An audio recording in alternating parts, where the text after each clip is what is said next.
Welcome back to Breakfast Central. It's time for us to give you some sports. A lot has happened in the world of sports, and who better to tell us about it than Oye Obaru. Good morning, Oye. Good to see you. Good to see you return back, Olive. I'm very sure that you had enough rest, and I can see that in your face. Thank you. What's happening in the world of sports? A lot happening in the world of sport. Of course, we say things fall apart. The center could not hold, but before I get to that, let me stay in the world of athletics, where world record holder Brigid Kosgei withdrew from Sunday's London Marathon due to a right hamstring injury that has bothered her for the last month. Kosgei, with 28-year-old Kenyan mother of twins, shattered the world record by 81 seconds at the 2019 Chicago Marathon. She clocked 2 hours, 1404 seconds, smashed Brit Polar at least second from 2003. Now, since Kosgei won the 2020 London Marathon, she took silver at the Tokyo Olympic Games, placed fourth at the 2021 London Marathon, and won the past March Tokyo Olympic Marathon in what was then the fourth fastest time in history. She has been flying on high. Now, Ethiopian Tigist Assefa moved into the top 3 by winning the Berlin Marathon last Sunday at 2 hours, 1537 seconds. Now, moving away from athletics, would say the ultimatum is elapsed. The time given by Tyson Fury is now elapsed for Anthony Joshua to have an all-British bout. Tyson Fury has declared that his all-British heavyweight fight with Anthony Joshua is officially over. There had been rumours that the long-awaited clash would finally take place in December. However, after setting Joshua a 5 p.m. deadline on Monday, September 26 to sign the contract, Fury, 34 years old, had said the fight would no longer happen. If he does not fight Joshua, Fury could instead meet 37-year-old Mahmoud Shah, who has a career record of 37 bouts and 4 draws. Shah had been mentioned as the potential opponent before Fury had suggested that he wants to fight Anthony Joshua. But let's listen to Tyson Fury and that ultimatum, the official announcement that the fight is now over. It's official. D-Day has come and gone. It's gone past 5 o'clock Monday. No contract has been signed. It's officially over for Joshua. He is now out in the cold with the Wolfpack. Forget about it. Idiot. Coward. Shithouse. Bodybuilder. Always knew it. Always needing of the minerals to fight the Gypsy King. Regardless of what the fuck you say now, I don't really care. Good luck with your career and your life. Anthony Joshua will not get the chance to fight the Gypsy King for 2022. He has said it's officially over. I had given you a 5 p.m. ultimatum, and we shared the same time, West African time, with the UK. So 5 p.m. here was 5 p.m. in the UK, and Anthony Joshua could not just sign it. We'll wait for Anthony Joshua's team response to that. Remember that Fury had a face-off with Derek Chisora, the manager of Anthony Joshua, but still the 5 p.m. deadline could not be met. Let's move away from that, take you now to South Africa, where we have the Kosafa Beach Soccer Championship ongoing, and we had games played yesterday with the results in favor of Senegal.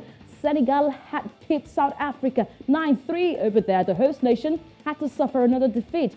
2 losses from the first and second game in the hands of African Cup of Nations champions Senegal. The defending champions Mozambique had to come back from their first loss in the first game against Senegal by pipping Seychelles 12-2. That was the biggest game, biggest scoreline in the game for yesterday. Other games had to see Uganda go again, win for them against Mauritius 9-2, ending over there. And Tanzania were defeated by Egypt, who suffered a first loss in the first game.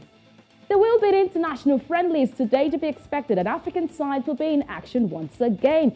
For that played for Monday, Ethiopia had to share scores with Sudan, but today we'll see the return of the Bafana of South Africa go against Botswana. The Nigerian Super Eagles will be up again, and this time they will take on the Algerian A team. For all Super Eagles fans that said, why play the B team? Now you have the A team. The Ghana Black Stars, who were pipped by Brazil, will go against Nicaragua today, while Tunisia will be in the hands of awesome Brazil there for their international friendly. Not forgetting South Korea will take on Cameroon. Cameroon lost their first game, but they go again against South Korea. DR Congo and Sierra Leone will be an all-African affair while Egypt will be taking on their next opponent. Remember, I did say that Tunisia, maybe they will get beaten again by Brazil this time, that had the likes of Marquinhos, Neymar, Casemiro, Vinicius Jr. They will be in action today against the Tunisian side. Morocco will be taking on Paraguay. That's the game, international friendlies, to expect for the Confederation of African Football Teams. All right, let's take you away from there to the world of basketball. Teams fell apart. The center could not hold in Australia, where the FIBA Basketball World Cup is ongoing, Women's World Cup. Now, after losing to Serbia and getting eliminated from the quarterfinal contention, things did not go well between Mali national team members during the 2022 FIBA Women's World Cup. That is the first sponge. Who threw the first sponge? That is the question we are still waiting for an answer right now. When the game top scorer, Saso Kado from Serbia, was giving her interview in the media stand, we saw an exchange of the fisting there by Malian players. The center could not hold. Even the other players could not hold that together. That was the scene served by the Mali basketball players yesterday in Australia. So they took the fight all the way from Mali down over there to Australia. These are the kind of things we do not want to see. But I'm very sure that on social media, we saw Nigerian basketball fans having to throw jabs at the Malians. Yes, the Mali national team had taken the place of the D Tigers after the D Tigers withdrew from the competition due to the federal government's withdrawal of them from international competition. So Mali had to take that sport. But is this what Mali should serve Africans? They are the only African representatives at the FIBA World Cup in Australia. So not a good showing, a disgraceful showing from the Malian players. Oh, Sir Olive, I'm sure you do not want to try this at home or tell children to try this at home. It's quite an embarrassing sight to see, to be honest. That's not the kind of picture that we want to push. First of all, it's tough enough that Africa has, the law. In some way, we're still struggling with some of the narratives that are being told, about the continent. And now it's even another layer because they're women. Women, of course, who are black. Is that a good representation of this gender? That's not what we do. Exactly. Women are being falsely labeled. When you express yourself, they say you're aggressive. You're not allowed to be as assertive as you should be because, you're aggressive and all that. Now having this physical fight, it's not a good look. I do hope that some measures are taken to ensure that this does not happen again. By hook or crook, they would have to face Canada today. They should fight. Bring that fight down to the court. You don't only fight out of the court. Bring it to the court and let's see you. They've lost 3 games right now against Australia, against France, against Serbia. And what they could do is just to fight in the open. They should bring that fight to the court. I totally agree. And one of the things, that, you should be trained, on with when you're a sports player is your temperament. Yeah. It's one of the things that you should always be able to keep under control. So it's sad seeing, that they were not able to keep their cool. And it's a fight, amongst, teammates. It's just really sad. I hope, that these things, like you've said, take that energy to the court. Let people see that fighting spirit. Be able to exchange whatever punches you can. Well, not in that way, but on the court. Let's see you win games. But obviously they have a lot of internal issues that they need to sort out before their next game. Best of luck to them. I would like to see them actually, do well. Let's quickly talk about Tyson Fury. Did you think that Anthony Joshua was not going to accept the challenge? Anthony Joshua accepted the challenge, Olive, but his team did not. The whole pot split was a contention that is 60-40, 60 for Tyson Fury, 40 for Anthony Joshua. Anthony Joshua has got the biggest promoter. DAZN is the biggest promoter in the UK, and they will not be served the bottom of the plate, as they say.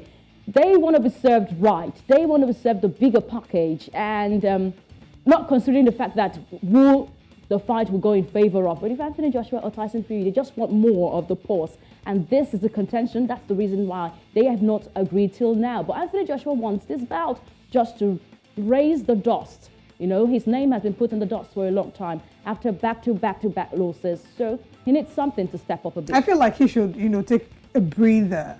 Yeah, it's been a hit back-to-back. I feel same. But he needs this to come up again. The brand. It could go either way. To push the brand. It's one of those things that have a way of either, really pushing you out there It was probably safer for Or- him to just, also to not take this, because Yeah. yes, he will make, a lot of money because Yeah. this might have been one of the highest paying boxing, bouts. Yes. But he will make a lot of money, but British it might. bout. It's an yeah, all British bout, so it will push a lot of crowd. absolutely. mass. But it It would will. also, it might also, be a huge dent in his career if he doesn't get to win. It's a So career-defining bout. So Yeah. it's a risk he needs to consider before taking. All right. absolutely. Well, I guess that's why he has a management that, regardless of what he decides, the management has to have the final say. Yes, So of I wish him all the course. best, as he goes ahead with his career. And Fury should calm down. That was a rather angry video. Thank you so much, Bar, for joining us with sports this morning. We look forward to seeing you again. Thank you so much, Osa. Thank you, Olive. Absolutely.